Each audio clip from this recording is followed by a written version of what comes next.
Terre d'empires glorieux et de vaillants guerriers, pays de civilisation et de savoir, terre de culture et de métissage, pays de partage et d'hospitalité, terre de nos dignes pères, tu es ce qui nous définit et nous rassemble dans l'épreuve et dans la prospérité.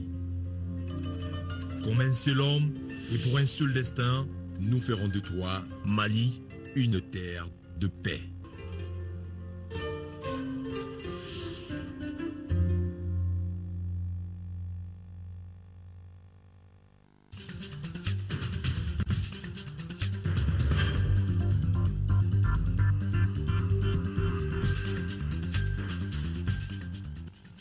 Fin de la visite d'État du président de la République au Zimbabwe et l'axe Bamako-Harare s'en sort renforcé. Les deux présidents ont réaffirmé leur volonté de bâtir une Afrique indépendante, juste et digne.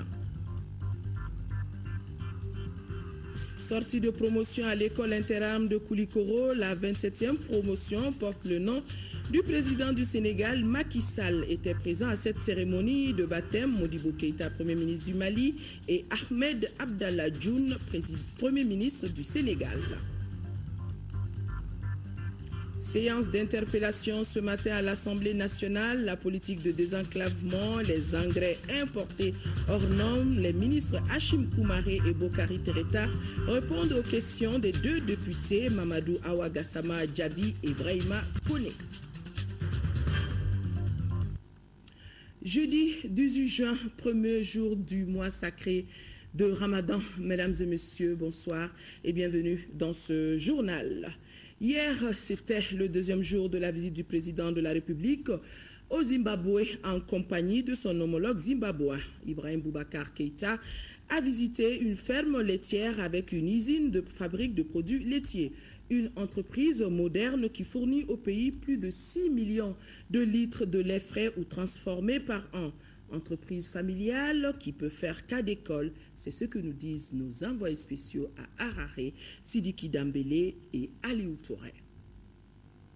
Situé à une cinquantaine de kilomètres de Harare, le Gouchungu Dairy Farm, ferme laitière et usine, est une propriété de la famille Mugabe. Créée il y a juste 3 ans, c'est l'une des plus grandes fermes laitières du pays qui a reçu la visite du président de la République. Gouchungu Dairy Farm, c'est d'abord cette usine de fabrique de produits laitiers de tout genre, du lait frais au chocolat en passant par les yaourts, des crèmes fruitées. Toute la chaîne de production a été visitée par les deux présidents. Gouchungu Dairy Farm, c'est aussi cette ferme avec plus de 2000 têtes de vaches laitières. Elles produisent 40 000 litres de lait par jour, soit 20 litres par vache. Plus d'une centaine de personnes, dont des techniciens aguerris, travaillent ici et ils sont prêts à partager leur expérience avec leurs frères du Mali. Et voilà déjà l'embryon d'une nouvelle coopération maliano-zimbabwéenne. En visitant celle-ci, je me rends compte que nous avons beaucoup de progrès à faire. C'est le top ici, vous avez vu. Tout est automatisé, il vient encore d'acquérir de nouvelles machines. Et les produits sont de qualité.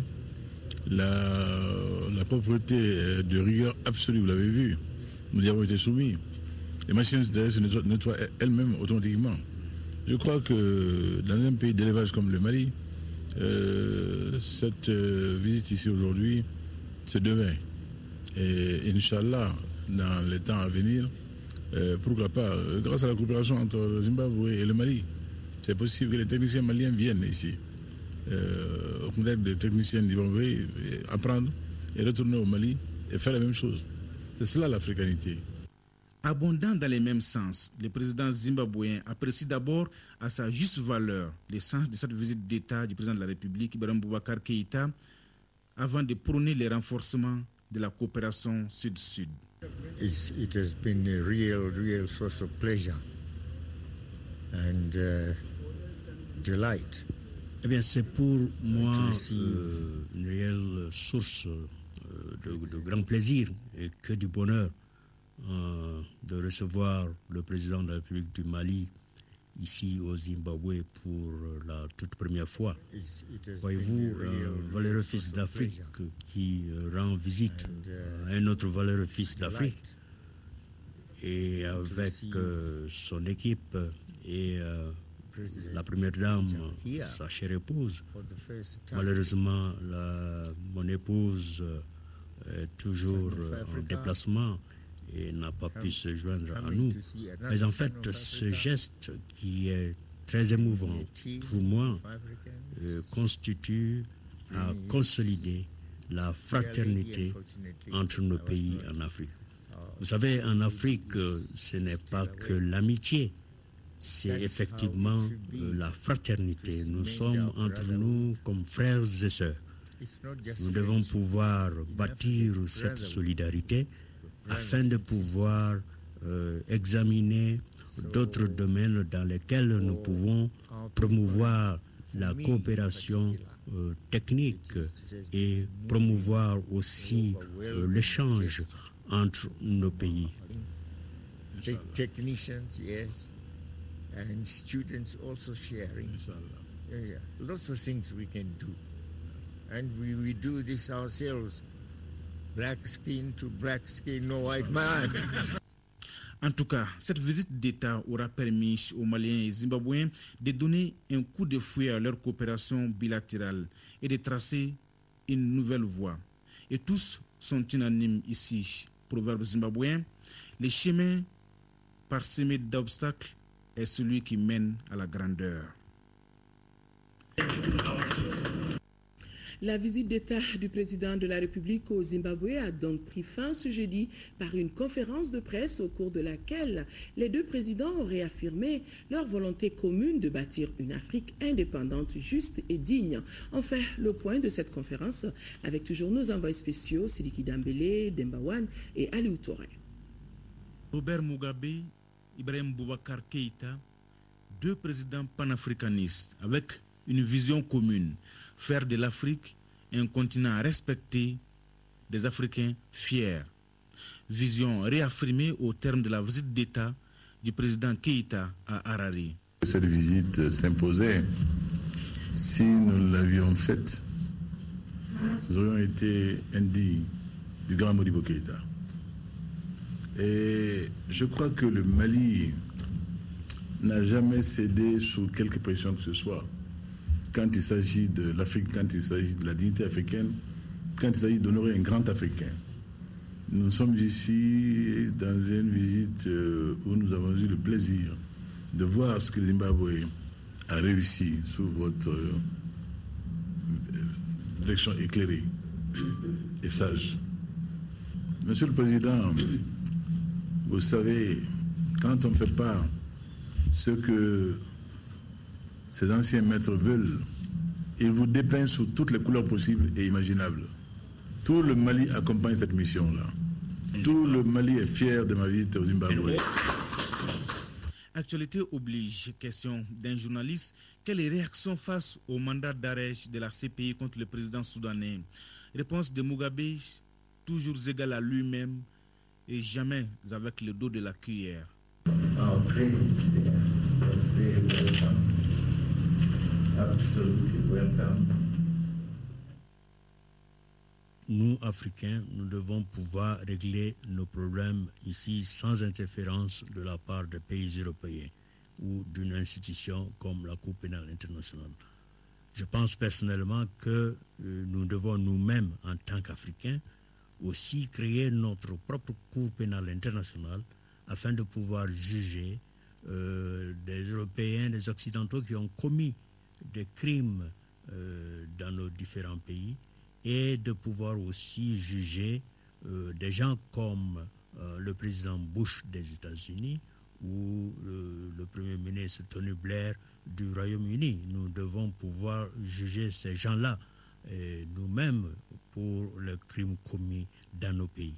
Nous avons été honorés par cette visite qui démontre effectivement l'amitié et tous les liens qui unissent le Zimbabwe et l'Afrique occidentale, qui a connu des grands hommes.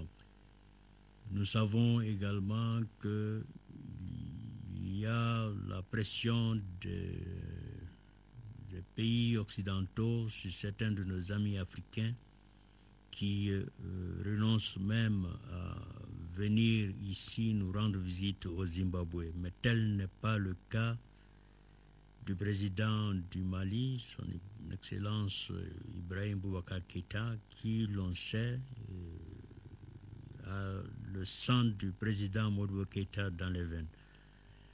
Et Ibeka de prier pour que son homologue zimbabwéen vive encore plus longtemps. Je cite, au service de l'Afrique et du monde des hommes dignes. Fin de citation. Et c'est sur ce vœu que le président zimbabwéen accompagne son hôte sur le tarmac de l'aéroport international de Harare, toujours avec les mêmes honneurs et le souhait de se retrouver cette fois-ci à Bamako dans les meilleurs délais. Le président de la République, avant de quitter Harare, a rencontré la colonie malienne vivant. Dans ce pays, dans cette ville, à Harare, peu nombreux nos compatriotes, seulement une quinzaine de personnes, dont des fonctionnaires internationaux, des humanitaires et des commerçants, se sont tous réjouis d'être reçus par le président de la République. Selon leur témoignage, ils ne rencontrent aucun problème dans la vie quotidienne avec les Zimbabwéens. Au contraire, ils se soucient de la situation sécuritaire du Mali et le président de la République, Ibrahim Boubacar Keïta, leur a donné des assurances avant de les inviter au respect des lois du pays hôte qu'est le Zimbabwe.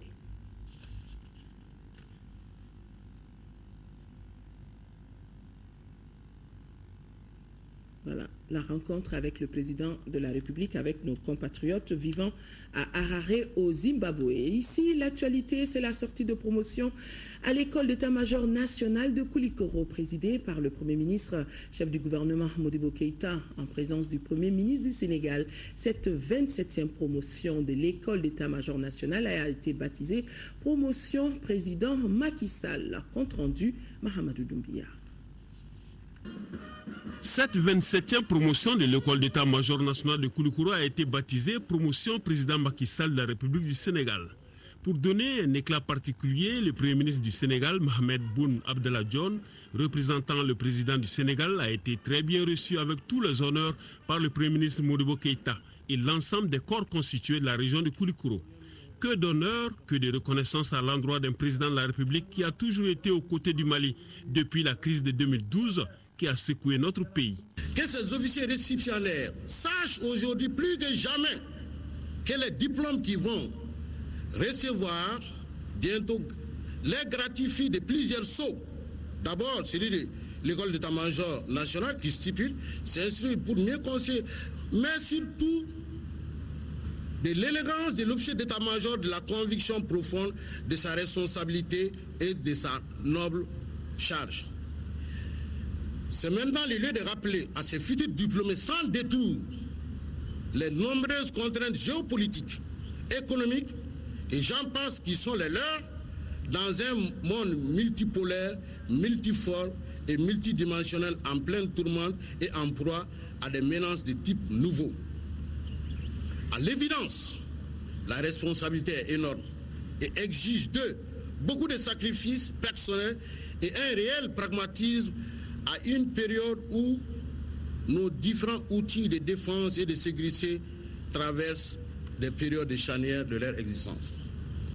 Après 9 mois de dur labeur, aujourd'hui c'est la récompense du mérite, un mérite couronné par des distinctions honorifiques. Symboliquement, les 3 premiers de cette promotion ont reçu des insignes. Le 3e de cette promotion est le capitaine Samba Diallo du Sénégal, le 2e Bokar Fodje Diallo du Sénégal et le 1er Yacouba Touré de Guinée-Conakry. En choisissant son ami et frère pour parrainer cette promotion, son Excellence M. Ibrahim Boubacar Keïta, président de la République du Mali, honore tout le peuple sénégalais et pose un autre jalon dans les relations entre nos deux pays frères, unis par l'histoire et la géographie, et qui partagent les mêmes références sociaux, culturelles et religieux. C'est donc pour nous un privilège de voir le Sénégal associé à travers son chef de l'État à ce moment solennel qui consacre la fin de la formation des officiers appelés à diriger les forces armées de 9 pays africains. Permettez-moi donc, au nom de son Excellence M. Macky Sall et au nom du peuple sénégalais, de remercier son Excellence M. Ibrahim Boubacar Keïta, de remercier également son gouvernement et le chef de son gouvernement, mon cher aîné et grand frère et ami, M. Modibo Keïta, de remercier M. le ministre de la Défense et des Anciens Combattants, M. le ministre de la Sécurité qui est également là et de la Protection civile, M. le chef d'état-major général des armées maliennes, ainsi que toutes les autorités civiles et militaires du Mali pour cette haute marque d'estime et d'amitié. Pour cette 27e promotion, le président Macky Sall était modèle vu le parcours de l'homme. En ayant porté leur choix sur le président Macky Sall, les autorités vous invitent à faire vôtres les valeurs humaines et intellectuelles de votre parrain. En effet, par son parcours exceptionnel, marqué par le courage et l'engagement au service de son pays, le Sénégal, le président Macky Sall constitue pour vous un modèle à prendre en exemple tout au long de la brillante carrière qui, j'en suis convaincu, est devant vous.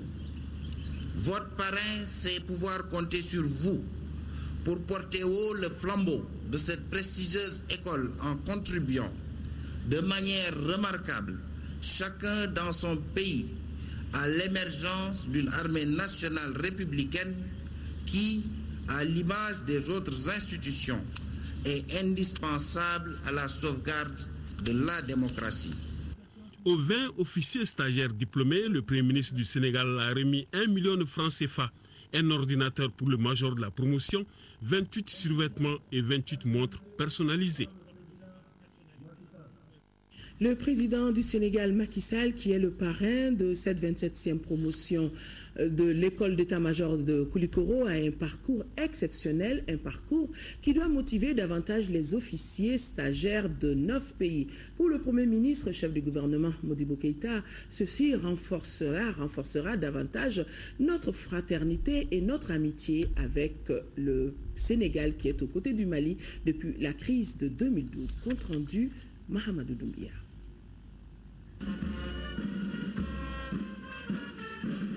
La 27e promotion de l'école d'état-major a été honorée par le choix du président de la République du Sénégal, Macky Sall. Un homme au parcours remarquable. Membre d'une famille de 4 enfants, il a fréquenté le lycée de Kaolack, puis la faculté de Dakar. Marié, il est père de 2 garçons et d'une fille. Né le 11 décembre 1961 à Fatick, commune dont il fut le maire, il a été Premier ministre de 2004 à 2007, président de l'Assemblée nationale de 2007 à 2008, pour être enfin élu 4e président de la République du Sénégal le 25 mars 2012 avec 65,8% des voix. Il a prêté serment le 2 avril 2012. Self-made man et persévérant, il a gravi tous les échelons de l'administration sénégalaise. Il détient une expérience politique hors pair. Ce choix porté sur lui peut très bien motiver ses officiers et stagiaires d'une dizaine de pays africains. Ce choix de nos hautes autorités est bien inspiré. C'est une marque de reconnaissance envers un homme, un dirigeant, un leader politique et un grand homme d'État africain. Le président Macky Sall s'est personnellement engagé aux côtés du Mali dès le début de la crise politico-institutionnelle que notre pays a connue en 2012. Il s'est investi en bon voisin et de façon ferme et responsable dans la gestion des différentes crises, notamment sécuritaires, que notre pays traverse douloureusement ces dernières années. Il s'est toujours montré déterminé et engagé dans la lutte contre le terrorisme, le narcotrafic et le crime organisé sous toutes ses formes en Afrique et particulièrement dans notre sous-région ouest africaine. Nous n'oublierons jamais les vaillants djambars sénégalais tombés au Mali et morts pour le Mali. Le parrain, le président Macky Sall, Donc l'image d'un homme pétri de rigueur avec lui-même, pétri de rigueur alors avec les autres. Surtout l'image d'un homme est profondément imbibé des valeurs de solidarité, des valeurs de courtoisie et surtout des valeurs de grand patriotisme pour les peuples d'Afrique. Cela va de soi, car cette promotion devrait chaque fois se souvenir que c'est très facile de porter des médaillons, très facile de détenir un diplôme, mais extrêmement difficile de conserver l'image de marque. En effet, une image de marque leur a été transmise, celle d'un président qui incarne les valeurs pour les jeunes générations, pour les peuples d'Afrique. L'arrivée du Premier ministre du Sénégal en lieu et place du président Macky Sall témoigne une fois de plus la grande fraternité et l'amitié qui unissent Maliens et Sénégalais. Je le vis personnellement comme une marque d'attention particulière, comme une marque d'honneur, qu'il en soit vivement remercié. Nous ajoutons une pierre supplémentaire à l'édification du continent africain, à la promotion de l'intégration africaine. Mon frère, soyez remerciés. Merci. Pour donner un éclat particulier à l'événement, un défilé des stagiaires de la promotion Macky Sall, l'école militaire d'administration, l'EMIA, l'infanterie, la garde nationale et la gendarmerie a clos cette cérémonie exceptionnelle.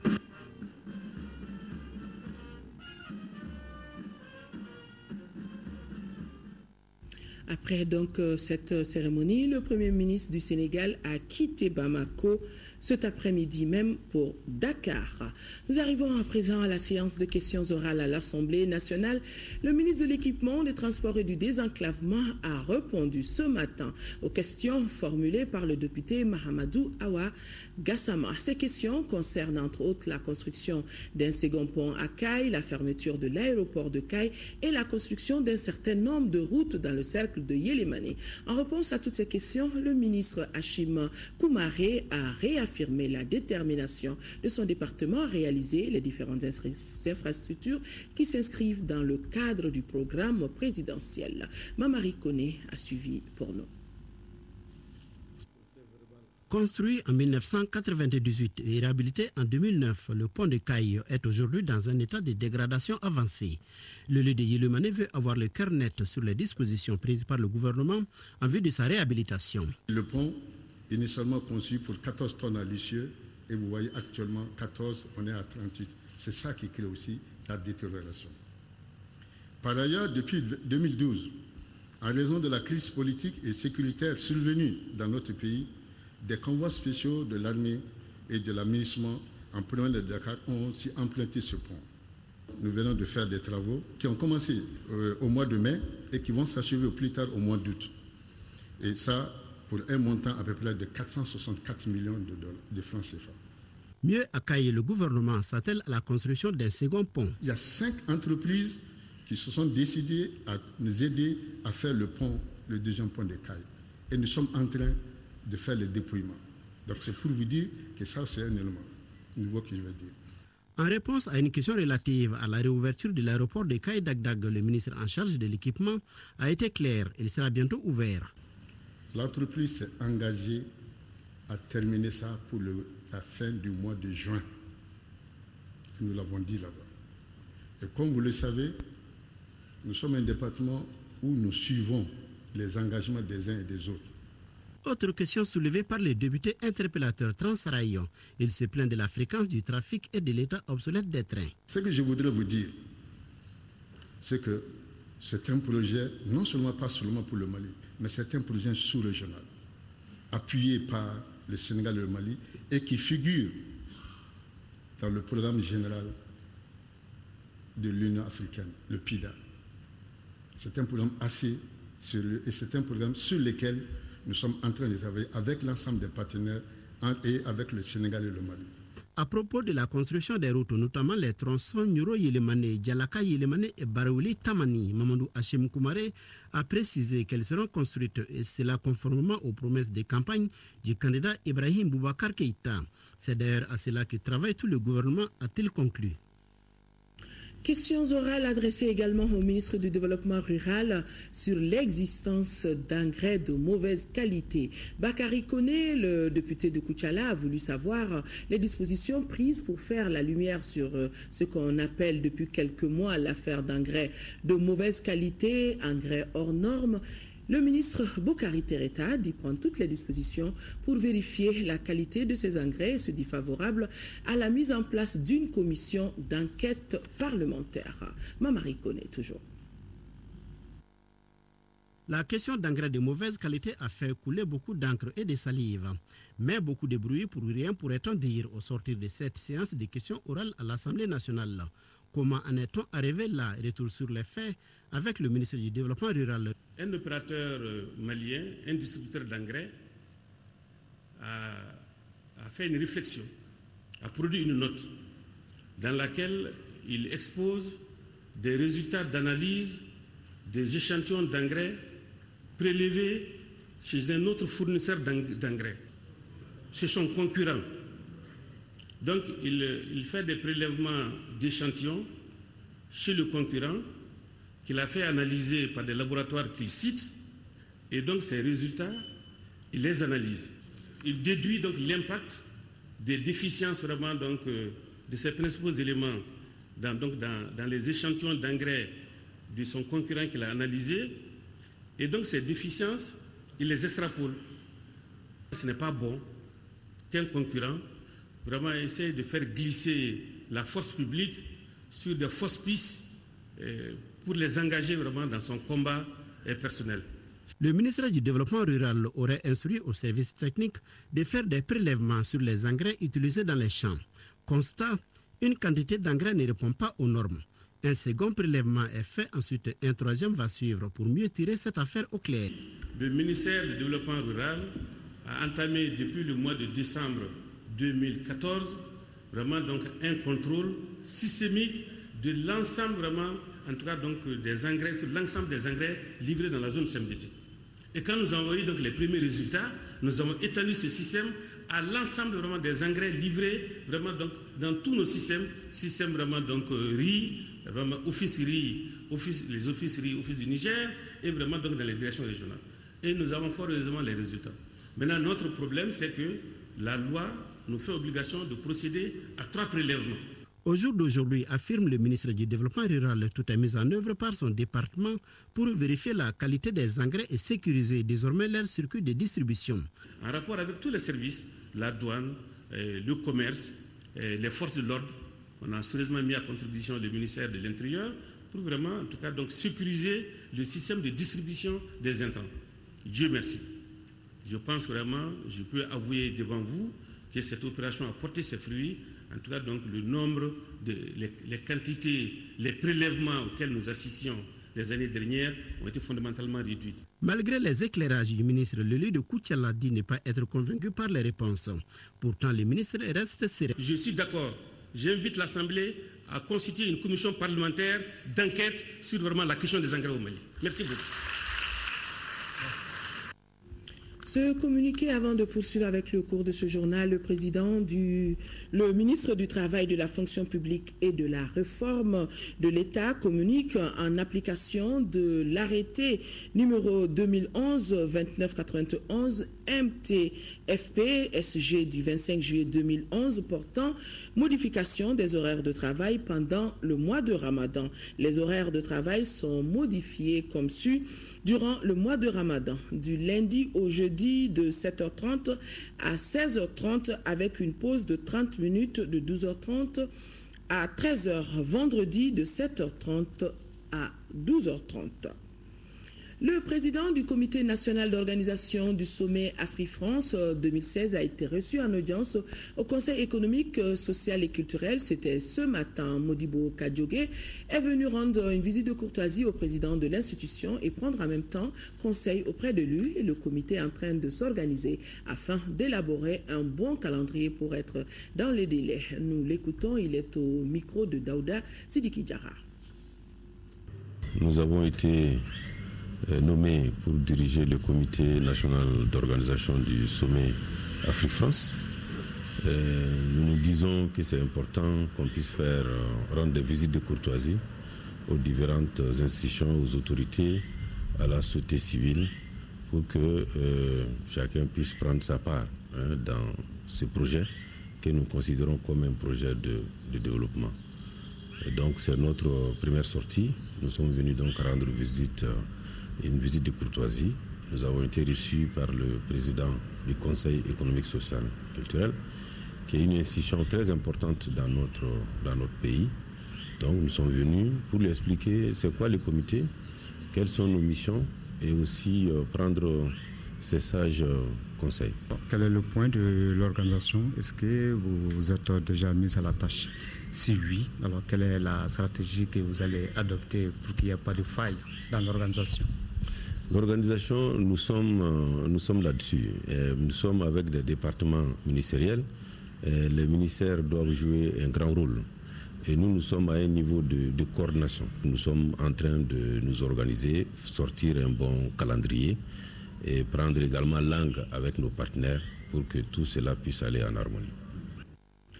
Les ministres des Affaires étrangères des pays du G5 Sahel et la haute représentante de l'Union européenne se sont réunis à Bruxelles pour échanger sur la situation sécuritaire dans le Sahel afin de convenir des pistes d'action pour répondre collectivement aux dangers qui menacent les pays du Sahel et ceux de l'Union européenne. L'Union européenne et ses États membres ont annoncé 8 milliards d'euros destinés à la région du Sahel à travers la mobilisation de tous les instruments à leur disposition.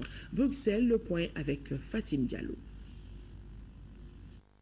Conscient de la nécessité de trouver des solutions communes aux problèmes communs, l'Union européenne et le G5 Sahel ont décidé de concentrer davantage leurs efforts sur des actions prioritaires parmi lesquelles la lutte contre le terrorisme et le crime organisé, la gestion des flux migratoires, la gestion des frontières et la problématique du changement climatique. C'est très clair qu'on a des problèmes communs auxquels il faut donner des solutions communes.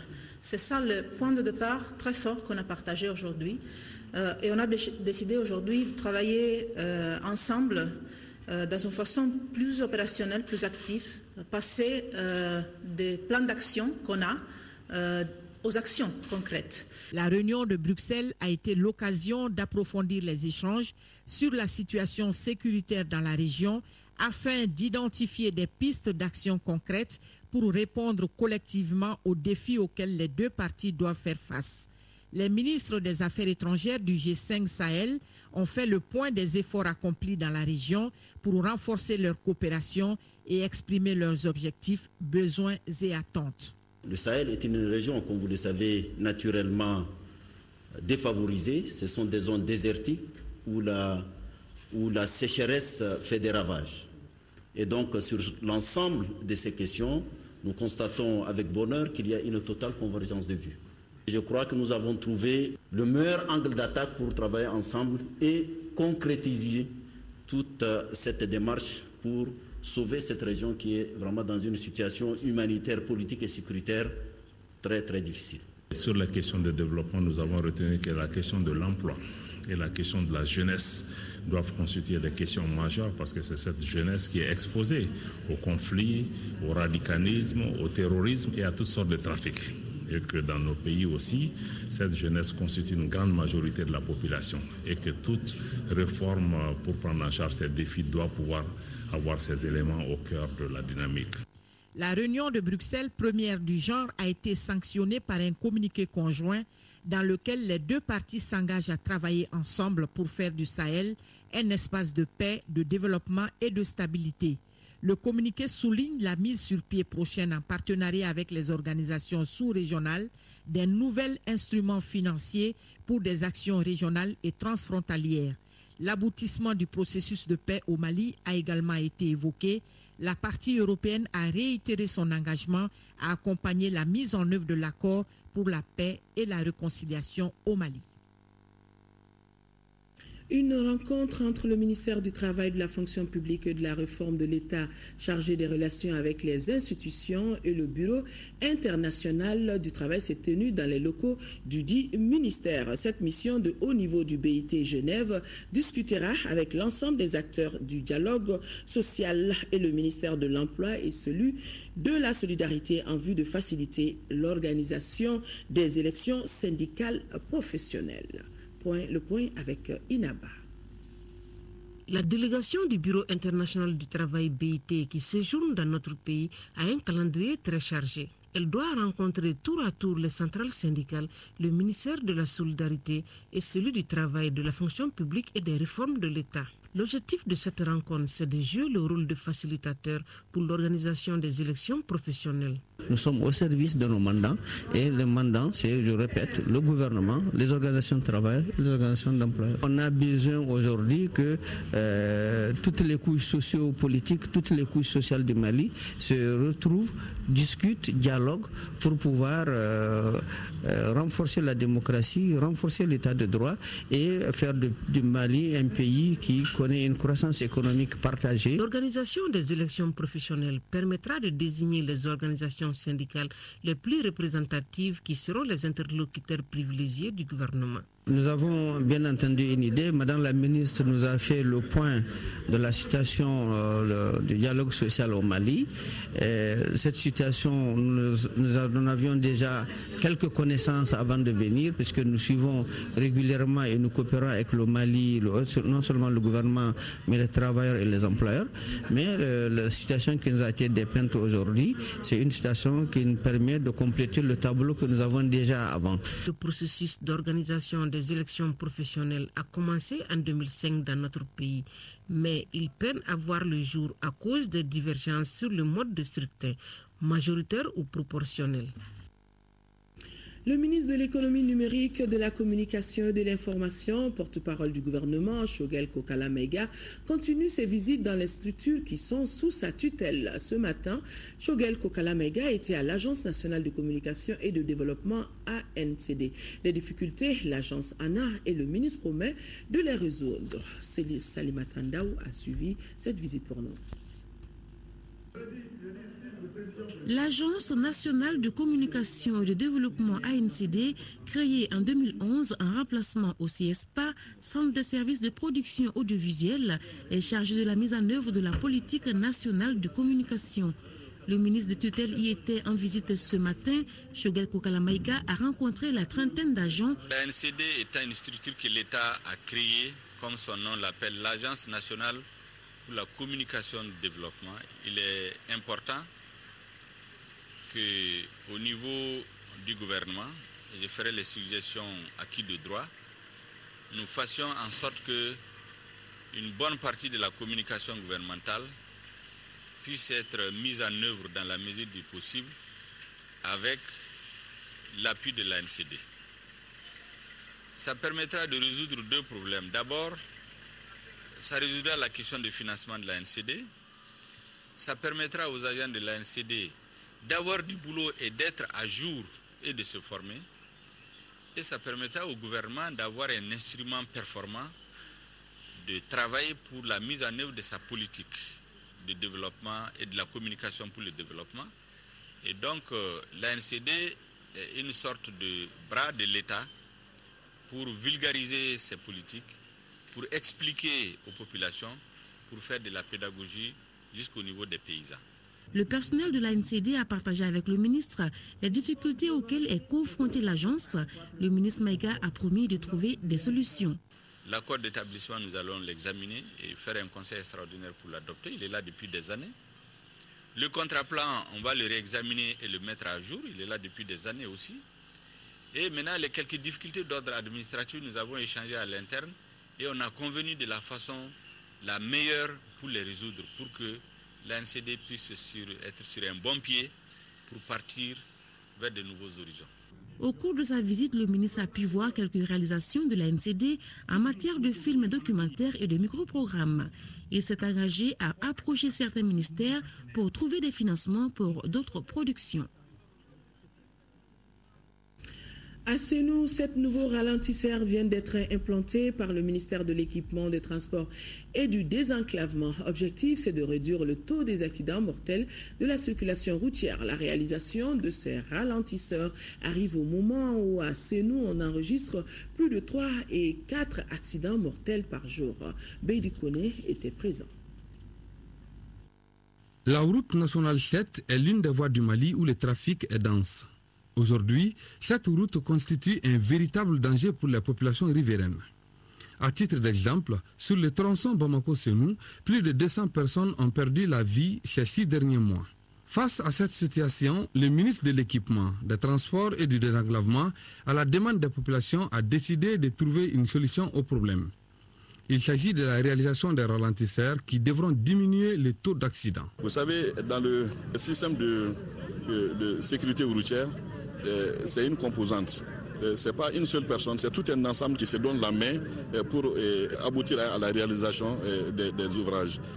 Partout où la population peut sentir des besoins de sécurité routière, nous devons être là pour répondre efficacement et dans un délai réduit pour vraiment donner satisfaction et surtout protéger la population. Pour le ministre Mamadou Hachim Koumaré, la route doit être un facteur de développement.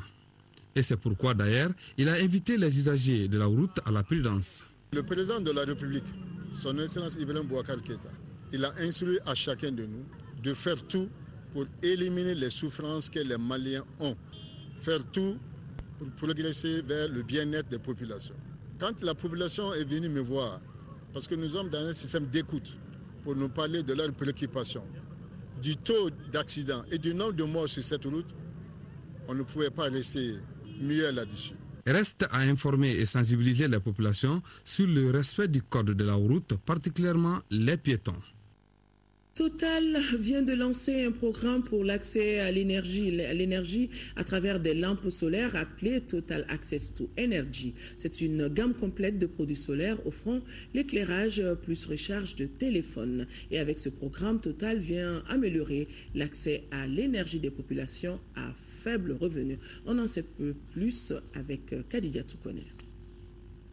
1,3 milliard de personnes n'ont pas accès à l'électricité. Pour apporter sa contribution à la résolution de cette crise énergétique, Total a lancé le programme Total Access to Energy. L'objectif est d'améliorer l'accès à l'énergie des populations à faible revenu avec des lampes Awango by Total. Nous nous sommes engagés à proposer des solutions énergétiques meilleures. Alors, meilleures dans le sens durable, meilleures dans le sens économe, meilleures dans le sens respectueux de l'environnement, meilleures aussi dans le sens accessible à tous. La mission de Total est aujourd'hui d'agir de manière responsable pour permettre l'accès de l'énergie au plus grand nombre. Ce programme vient appuyer celui du gouvernement malien dédié au développement des énergies renouvelables, notamment le solaire, des énergies qui offrent plus de sécurité dans les domaines économiques, sociaux et environnementaux.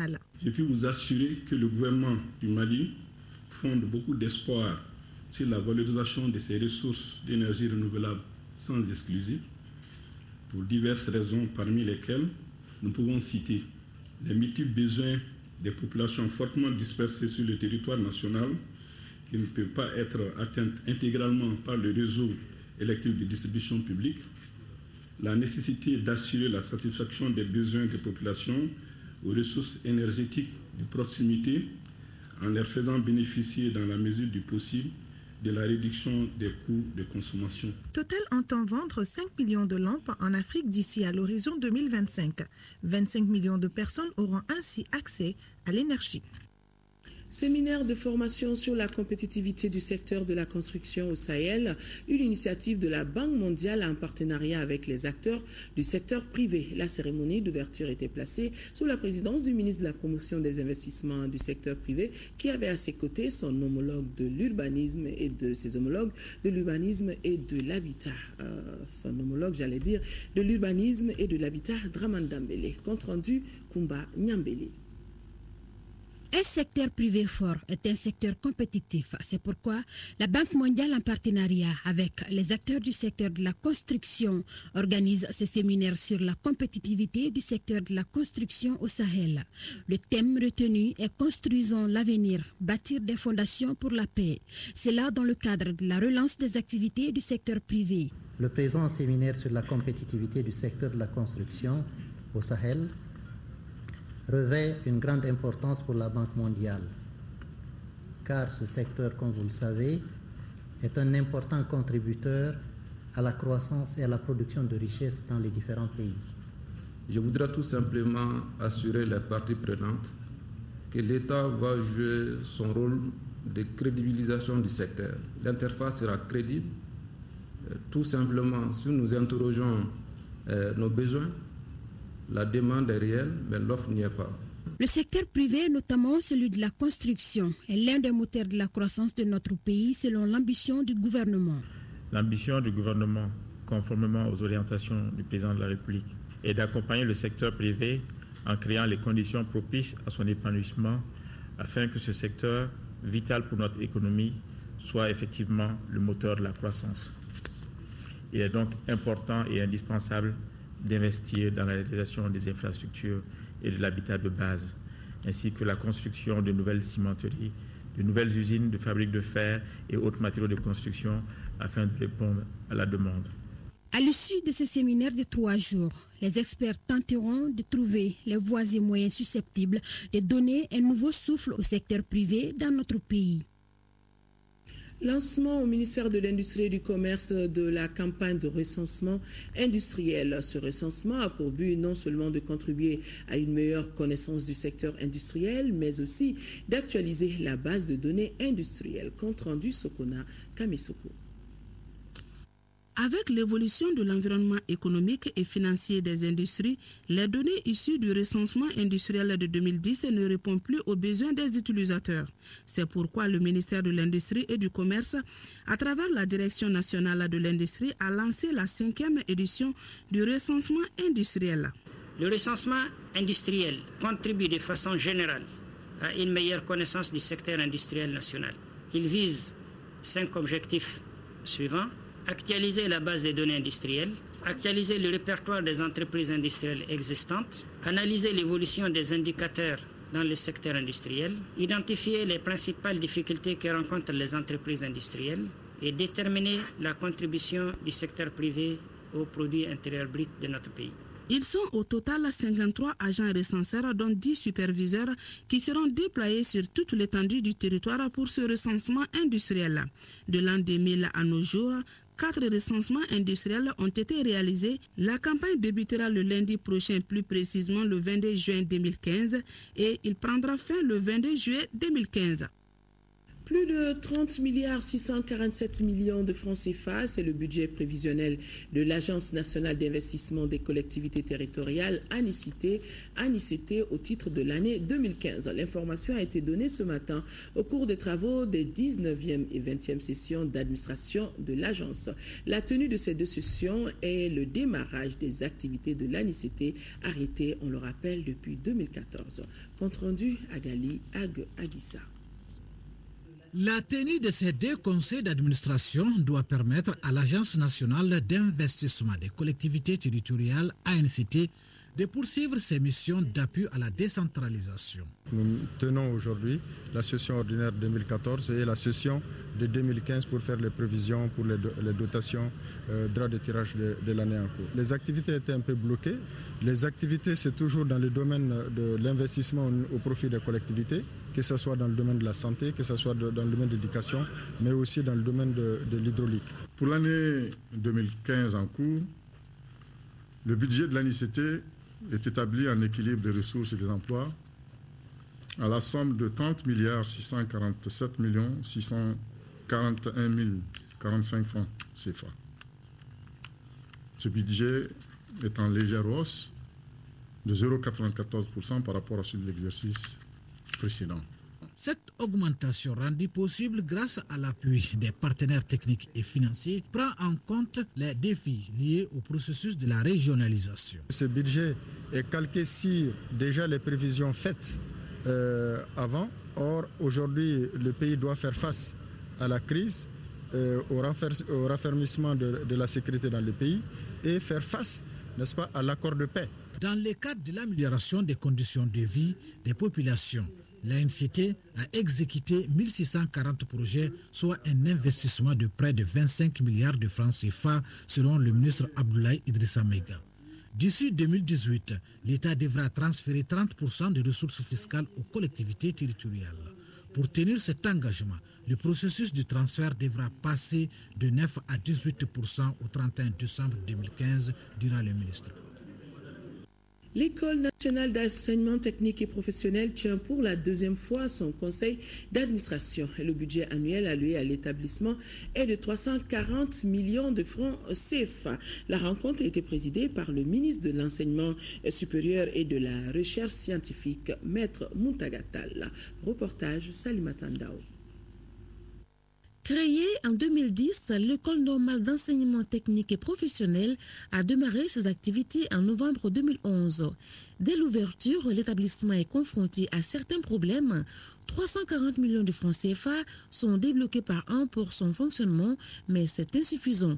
Il n'y a pas que le moyen financier qui fait défaut, il y a le manque d'infrastructures, de ressources humaines et de matériel didactique. Il n'y a pas de salle adéquate. Parce que les étudiants font des cours dans des salles qui sont des chambres aménagées pour la circonstance. Et également, nous avons pu négocier avec d'autres structures pour donner des cours à l'Institut Cheikh Zayed, situé sur la colline de Badalabougou, mais pas à plein temps. Le ministre de l'Enseignement supérieur et de la Recherche scientifique a saisi cette deuxième session du conseil d'administration de l'école pour annoncer les changements qui viendront améliorer son fonctionnement très bientôt. Le calvaire de la location et des cours dans des salles inadaptées reste une préoccupation majeure du gouvernement qui travaille à achever dans les plus brefs délais possibles vos nouveaux locaux à Kabbalah.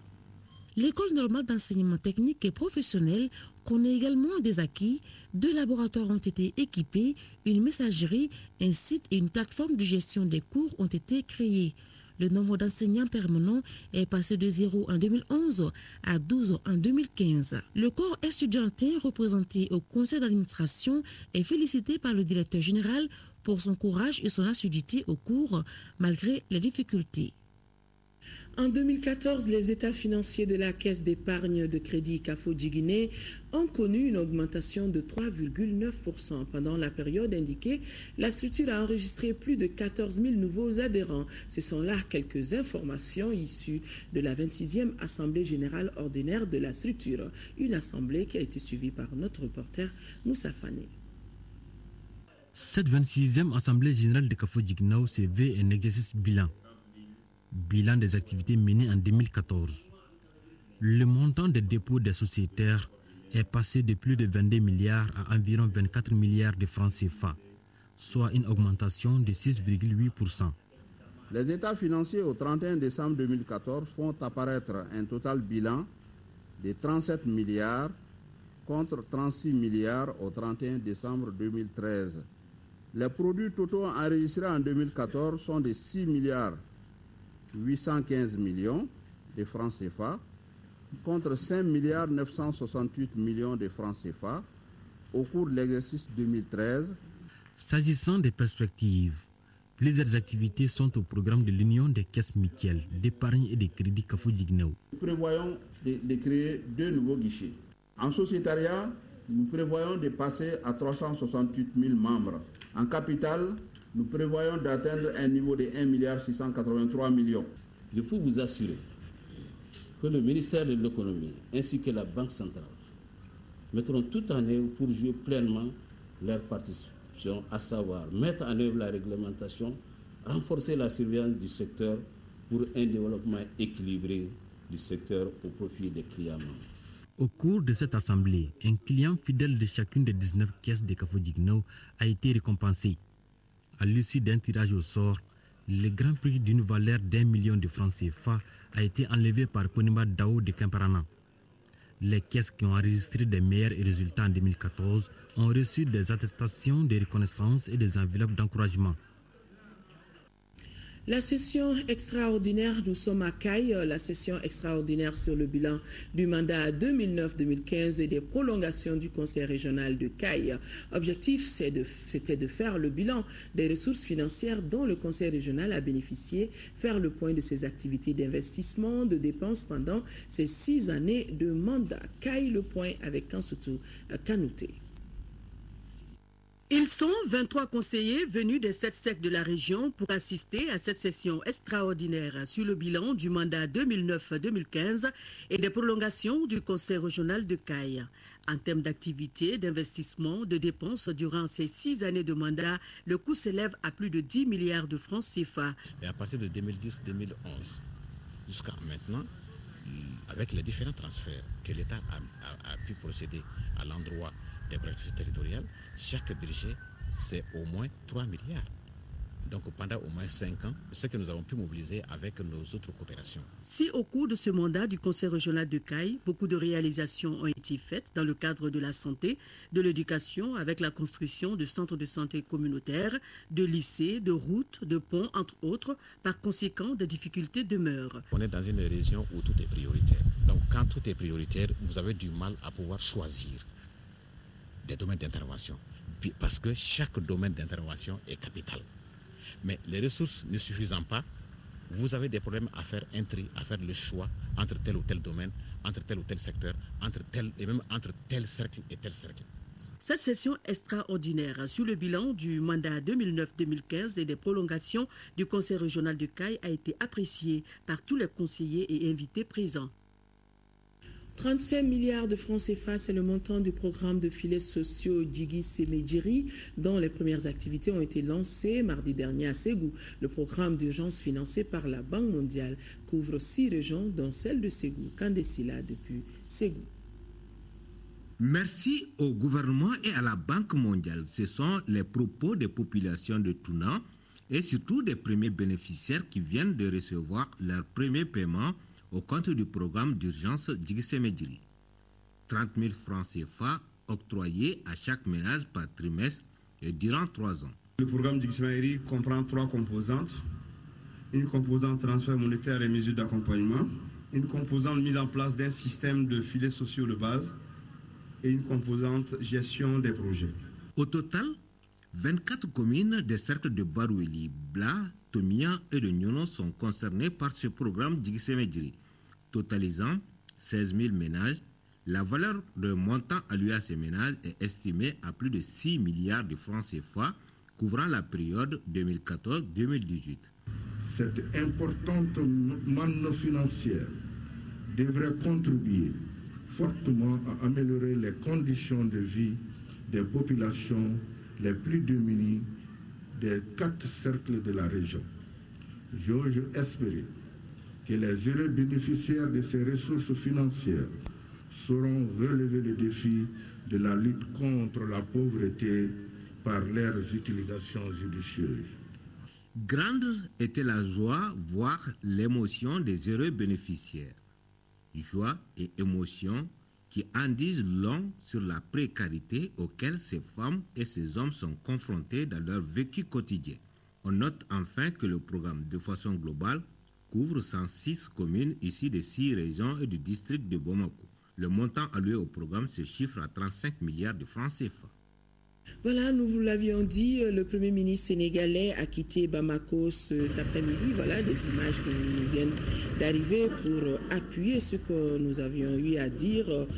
Le Premier ministre sénégalais donc est rentré cet après-midi à Dakar. Mohamed Boun Abdallah Dionne était venu assister, on le rappelle, à la sortie de la promotion portant le nom du président sénégalais Macky Sall de l'école militaire Interam de Koulikoro. À son départ, il a été raccompagné, on l'a vu sur ces images, par son homologue malien Modibo Keïta, le Premier ministre Modibo Keïta, chef du gouvernement. Plusieurs membres du gouvernement étaient également présents à son départ. Nous sommes à l'aéroport international de Bamako. C'est nous, restons-y pour vous dire que le salon VIP Zira de l'aéroport de Bamako, c'est nous, accueille depuis mardi une exposition de photographie sur les manuscrits de Tombouctou. L'exposition présente aux passagers de ce salon assistance aéroportière du Mali, Azam, des trésors de Tombouctou à travers l'objectif du photographe malien Seydou Camara. Le projet est une initiative de la structure culturelle Balanis abordant une masse de savoir des érudits et des imams. Modibo Soirée ne pouvait pas rater ce vernissage. Et voici son compte-rendu. Cette exposition originale est le prolongement de la galerie Médina dans l'univers du salon VIP Zira de l'aéroport international de Bamako, Sénou. Un espace réservé aux passagers voyageant en business class ou détenteurs de la carte Gold, Platinum et bien d'autres. Le projet vise à montrer aux passagers un pan très important du patrimoine culturel du Mali à travers ces précieux manuscrits de Tombouctou. Ça fait plus d'une année que nous sommes en négociation avec ce salon, qui est quand même un salon d'honneur où il y a plus de 1000 passagers. Donc cela représente une plateforme extraordinaire pour les artistes de présenter leur travail afin qu'un nouveau public puisse découvrir leur talent. On a imaginé avec Igo, dont c'est le métier et pas le nôtre, mettre à disposition nos murs pour les artistes maliens, faire tourner à des raisons d'un artiste tous les 2 à 3 mois et de façon à exposer l'art malien au vu et au su de l'ensemble du monde et des pays. Dans cette expo, l'artiste photographe immortalise les anciennes malles de manuscrits, les feuilles, les pages, les vieilles couvertures en peau de chèvre, les outils et autres instruments d'écriture comme ceux en bambou et les plumes d'oiseaux. Autant de trésors inestimables dans une esthétique singulière sont visibles ici au salon Zira de l'aéroport de Bamako. En somme, l'expo magnifie le travail des scribes et des érudits. C'est vraiment une des occasions rares de voir que nous avons des jeunes talentueux qui sont en train de produire et en même temps de faire connaître la culture malienne. Ceci est un élément essentiel pour le développement économique aussi et aussi pour la connaissance du Mali, surtout pour le développement touristique. Ce partenariat avec Azam et avec le ministère des Transports est fort heureux. Ceci dénote de la transversalité de la culture encore malienne et surtout nous sommes non seulement heureux en tant que département du ministère de la Culture, de l'Artisanat et du Tourisme de cette plateforme mise en place pour les artistes maliens. Pour leur permettre de s'exprimer et de faire leur promotion, donc la promotion de la culture malienne. Cette exposition sur les manuscrits de Tombouctou est le résultat d'une série de voyages et de recherches du photographe malien Seydou Camara dans la cité des 333 Saints. Le ministre de l'Administration territoriale et de la décentralisation convie les présidents des partis politiques à une rencontre vendredi 19 juin 2015 à partir demain donc, vendredi 19 juin, à partir de 15h précises dans la salle de conférence de son département. Hors du jour, thème sur la régionalisation. Le ministre compte sur la présence effective de tous. Dans le cadre de l'organisation de l'élection législative partielle dans la circonscription électorale de la commune 5 du district de Bamako, le président du comité national de l'égal accès aux médias d'État invite les candidats dont les noms suivent à se présenter au siège de l'organe demain vendredi 19 juin pour l'enregistrement de leur message de campagne. 9h RPM, Madame Jacqueline Marie Nana Togola, 9h30 URD Boubou Diallo. Voilà, avant de refermer encore une fois définitivement ce journal, ce communiqué de presse, notre équipe nationale cadette de football vient de faire un parcours honorable à la Coupe du Monde de leur catégorie qui se déroule présentement en Nouvelle-Zélande. Aux joueurs, encadreurs, supporters et à la Fédération malienne de football, le président de l'URD, l'honorable Soumaïla Cissé, adresse ses chaleureuses félicitations. Que cette victoire soit un facteur de paix, de cohésion et d'unité renforcée dans notre pays. Voilà, mesdames et messieurs, c'est donc tout pour ce journal. Merci de l'avoir suivi. L'information reprendra ses droits à 10h-13h. Ce sera une présentation de Rachel Tessougué et Nyanya Aliou Traoré prendra le relais pour les éditions de la nuit. Excellente nuit à tous. Au revoir.